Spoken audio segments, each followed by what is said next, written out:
Viewer discretion is advised. The Carolina Panthers. Hey Cam, remember that time when you made it to the biggest game of your life and gave up during it? Hey Cam, remember that time you said this? To hear a female talk about routes. Hey Cam, you weren't old enough, but remember that time Adam Vinatieri did this to your team? 41 yards. Looks good. You guys love Riverboat Ron right up until one of his gambles craps out. A huge risk hinging your franchise on Cam Newton's shoulders, his right one specifically. But who did you card out there before him? Jimmy Clausen, Matt Moore, and the wrong St. Pierre?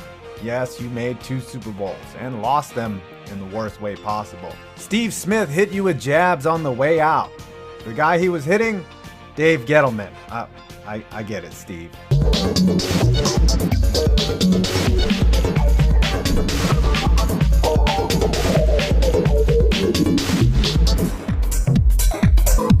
The Panthers have kept things simple and marketable over the years with their color schemes and designs, but I wouldn't dare criticize these jerseys if I were a former teammate. Also, these sweaters give you major street cred while rapping. What's your name? G-Ray. What you do? Get how you drop my drawers and let us see my third leg. One of the few NFL stadiums where all seating levels completely encompass the gridiron, Bank of America Stadium, is appropriately named because, I mean, what would Charlotte be without Bank of America?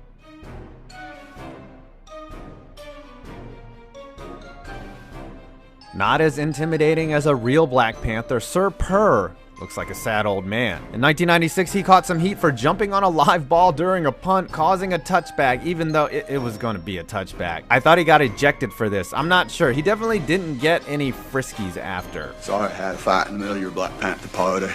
The Panthers' first scandal started before they even came into the league. Their initial choice for head coach was Joe Gibbs, but when he turned them down, they went for then Steelers defensive coordinator Dom Capers before the '94 season ended. The Panthers were fined $150K and lost a 2nd and 6th round draft pick. The Panthers, Jerry Richardson.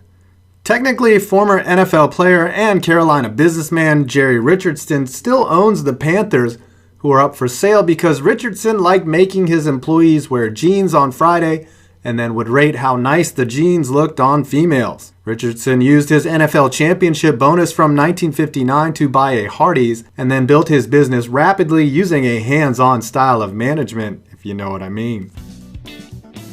There seems to be a theme here. A team jumps out to a quick early lead and then proceeds to watch it slip away like Harold Dean's presidential bid. After Tim Biakabatuka's 3rd rushing TD put the Panthers up 21 points, the Redskins woke up, actually erasing the lead before the half. But this game was far from over as the Panthers roared back and took a 1-point lead late. Their failed 2-point conversion proved costly as the Skins ended up winning on a last-second field goal. Damn, son. Remember when John Gruden coached the Raiders and they were actually good? You got to go back nearly 20 years for that, and in 2000, the Raiders laid a smackdown on the Panthers. Trailing 24-9 at the half, Steve Berline got hurt, and well, that didn't matter because the Raiders' offense was unstoppable back then. Jeff Lewis didn't fare much better as the Panthers ended up losing by a final of 52-9. A move that has absolutely nothing to do with on-field activity. Jerry Richardson's love of women's butts and tight jeans and leveraging his power as an owner cost him his entire franchise. According to many, Friday around the Panthers' offices was Jeans Day, in which all employees were required to wear denim, and Jerry would make overt sexist remarks about what he saw. On top of that, he was writing sexually charged notes to female employees and threw in a racist remark about one of his scouts. Yes, that word. He sold the franchise for $2.5 billion.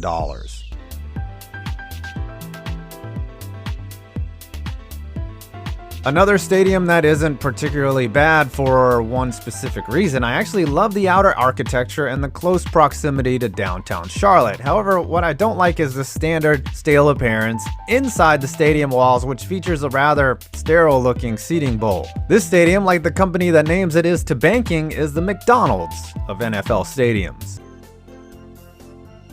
Let's go ahead and give this Panther brain damage from all the unpenalized hits it's taken to the head, and I'm thinking we need to add a roulette wheel in the back for Ron Rivera's play calling. Still less bitter than the Panthers, whose fans are grateful they even have a team because they could really give a rat's ass about the loser Hornets. But at least you can say you aren't the new Browns for the Texans. Bucks fans. 2015 Carolina Panthers stormed into the Super Bowl looking to claim the franchise's first championship. This team's journey began in 2011, when Ron Rivera took over as head coach and Carolina drafted Cam Newton first overall. The centerpiece of a rebuilding team, Newton's play demanded the spotlight from day one. And as he developed, so did the pieces around him. Carolina's defense already had cornerstones in Charles Johnson, their pass rush extraordinaire, plus the do-it-all linebacker Thomas Davis. But in 2012, Carolina found their quarterback for the other side of the ball. Luke Kuechly catapulted from Defensive Rookie of the Year to perennial All-Pro. And in that same draft, the Panthers also uncovered a fifth-round gem in Josh Norman.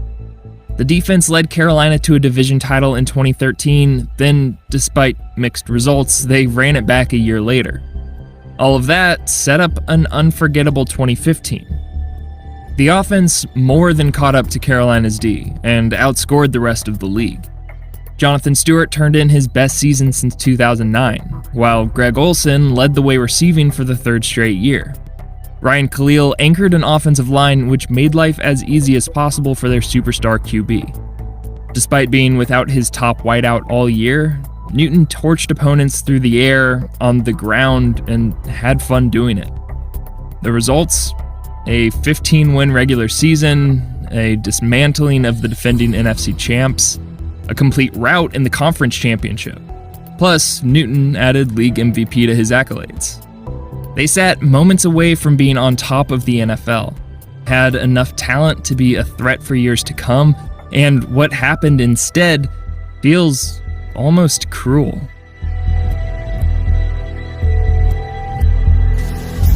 With hindsight, the Panthers' fate likely would have been the same whether they won or lost Super Bowl 50. But a championship always helps. And against the Broncos, it was well within their grasp.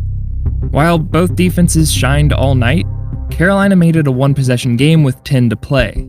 And even though their offense hadn't found its rhythm, this was the same team that scored over 30 points per game heading into the Super Bowl. So once their D forced consecutive 3-and-outs, Cam had a chance to end things with just one drive. Von Miller, though, had other plans. For the second time that night, Miller forced the ball from Newton's hands, and instead, the Panthers watched Denver ice the game. By the time it was all over, Carolina had drastically outgained the Broncos, had nearly twice as many first downs, but had also struggled to protect the ball. With 3 turnovers to Newton's name, it felt like the result his detractors had been hoping for.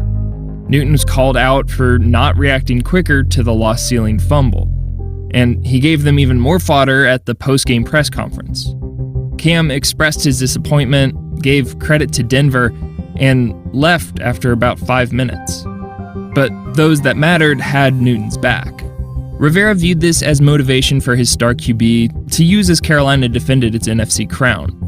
The Panthers maintained high expectations for themselves, reasonably so after a 15-win season. The majority of their core was still under contract, but there was one large, loud exception. Josh Norman had well-timed his breakout campaign to coincide with a contract year. While GM Dave Gettleman wanted to keep him, Norman said he deserved to make top cornerback money, a fair but complex thought for a 28-year-old DB with one great season to his name. Thankfully, the franchise tag could please both sides while working on a long-term deal. Or Carolina could tag him, then about 7 weeks later, rescind the tag completely. That decision came down to a handful of reasons. Norman threatened to skip OTAs if Carolina didn't meet his lofty asking price. So instead of doing an extended dance, the Panthers cut bait. Norman was free to get some other sucker to make him the highest paid corner in the league, which he found in Washington. While a Norman-less secondary looked like a liability, most of Carolina's other starters were coming back. That included their former first-round wide receiver, who could help make an already dangerous offense even more so. It stoked optimism. Players felt like improvements were made to their already impressive squad. And outside the organization, some lofty ideas were thrown around for this team. Expectations of football in February for Carolina seemed like a safer bet than most. Their very first step towards that also presented a chance to avenge their Super Bowl loss. For the first 3 quarters, it looked like Carolina would clear that hurdle. Newton's connection with Kelvin Benjamin was on point. The defense collected 3 takeaways, which helped them own a 10-point lead to start the 4th, but the Broncos quickly swung things in their favor with a pair of touchdowns to open that final quarter, the second of which came after a Newton interception. Even though Cam managed to put Carolina in position for the win with just 9 seconds left, Graham Gano pushed the 50-yard attempt wide. And instead of exercising demons, their 4th quarter collapse made for a disappointing start to 2016. They bounced back in Week 2 against Chip Kelly's hapless 49ers, but 4 straight losses, including 3 to divisional opponents, left them in a deep hole. Injuries played a major part. A banged-up offensive line led to a harassed quarterback, and the hits on Newton piled up. He suffered a concussion against Atlanta, which forced him to miss time. And although their bye week offered an opportunity to heal up and rebound, the second part of the season was more of the same. Khalil became the second starter from the O-line to hit IR. The defense lost multiple leaders for much of the final stretch, highlighted by Kuechly, who missed Carolina's last 6 games with long-lasting concussion symptoms. Adding insult to injuries, Rivera reprimanded Newton for not following the team's dress code ahead of a game.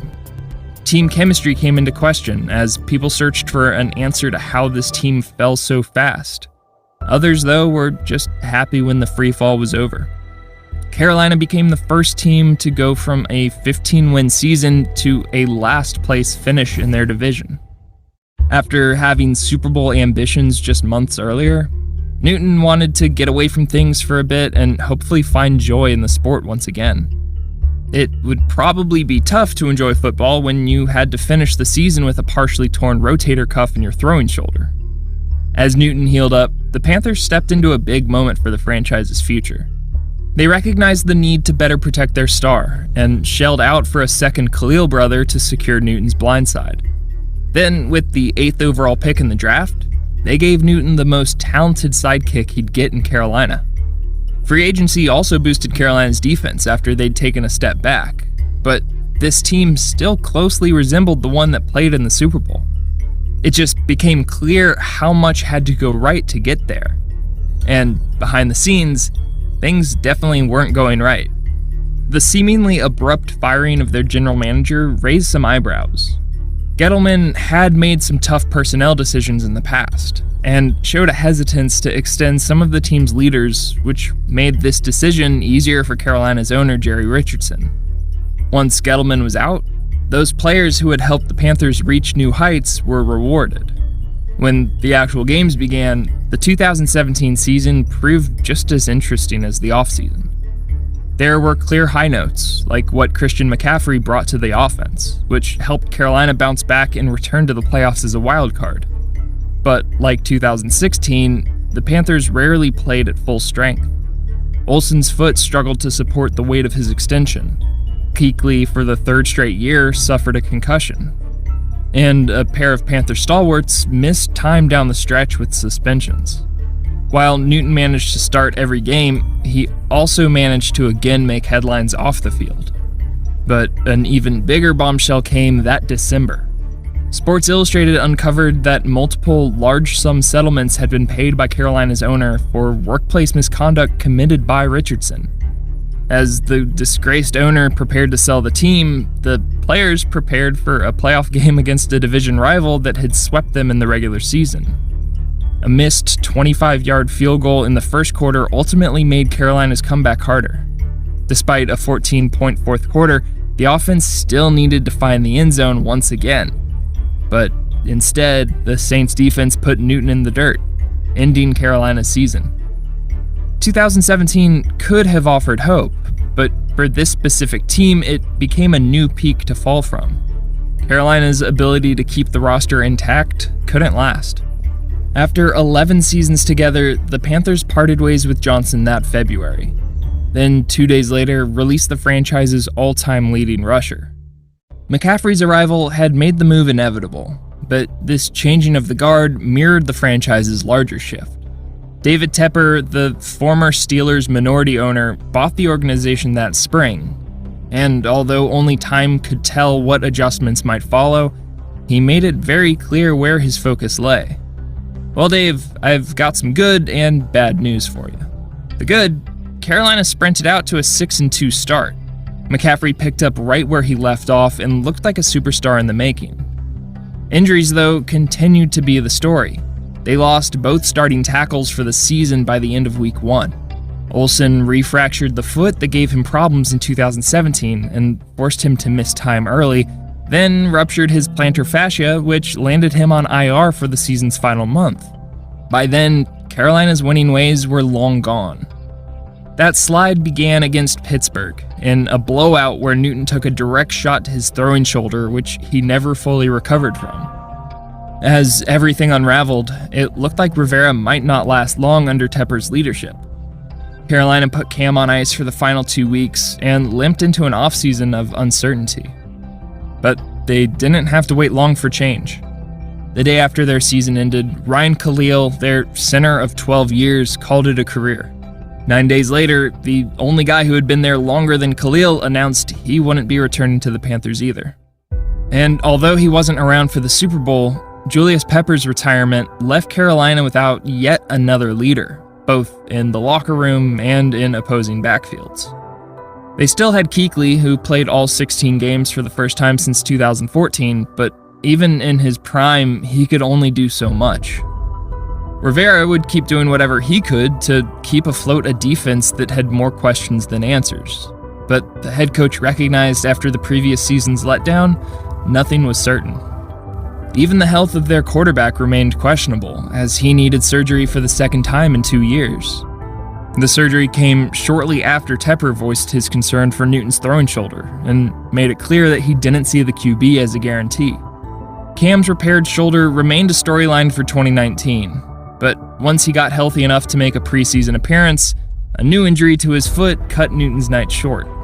He dodged a fracture, but the abbreviated performance and further time missed made it tougher to evaluate his original injury.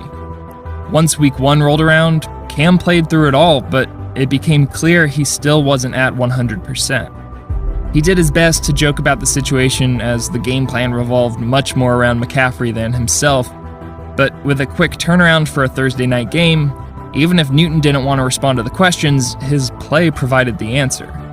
Once again, Cam didn't look right. They fell to the Bucs at home, and afterwards, Newton took his share of the blame while doing what no one else from the Panthers would. He acknowledged his injuries. Cam re-aggravated his foot, but beyond that, once again, there were few answers. He was day-to-day, then week-to-week, then all of a sudden, Newton announced on his YouTube channel that it turned out to be a Lisfranc injury. He said there wasn't a reasonable timeline for it. Could be 1 week, could be 6 weeks. In the end, it was the whole season. Carolina waited until after week 9 to put him on IR. And although McCaffrey and Cam's replacement Kyle Allen had actually led the Panthers to a 5-3 record, for the second season in a row, the back half of the schedule saw them go into a tailspin. They dropped their final 8 games, and this time around, Rivera wasn't safe. With 4 weeks remaining, Tepper fired his head coach, which turned out to be the first of many moves that would make this team nearly unrecognizable from their Super Bowl appearance. The next and most surprising piece to fall was Luke Kuechly. At just 28 years old, the former Defensive Player of the Year and 7-time All-Pro called it a career. He made the difficult decisions sound pretty simple. Kuechly felt like it was time, and this allowed him to go out on his own terms. 2 weeks later, Greg Olson's days as a Panther were over after 9 seasons. The 34-year-old tight end would have liked to have stayed with the organization, but it wasn't meant to be. And whatever that future direction ended up being, one thing had been pretty clear for a while. Cam Newton also didn't seem to fit. Since he hit IR, speculation swirled as to what Carolina would do with the former first overall pick.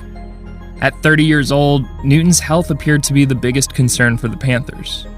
Then again, his condition often worsened because he continuously played through injuries and the team wouldn't step in until it was arguably too late. If Carolina wanted to move him, it seemed like they could get something in return for Cam, but the process became so dragged out, so endlessly talked about, that eventually it all got messier than needed. And once they blew their chance, Carolina threw their hands up and cut ties, releasing the former NFL MVP and fully committing to a new era. Newton had taken the league by storm from the first game of his career. There are no comparisons for what he was capable of doing when fully healthy. That just became too rare of a thing. This team had gone wherever Cam went. The downs began to outnumber the ups, and eventually it distracted from that amazing 2015 season. But this team was great. They were fun, and they completely blew their chance to be one of the best ever.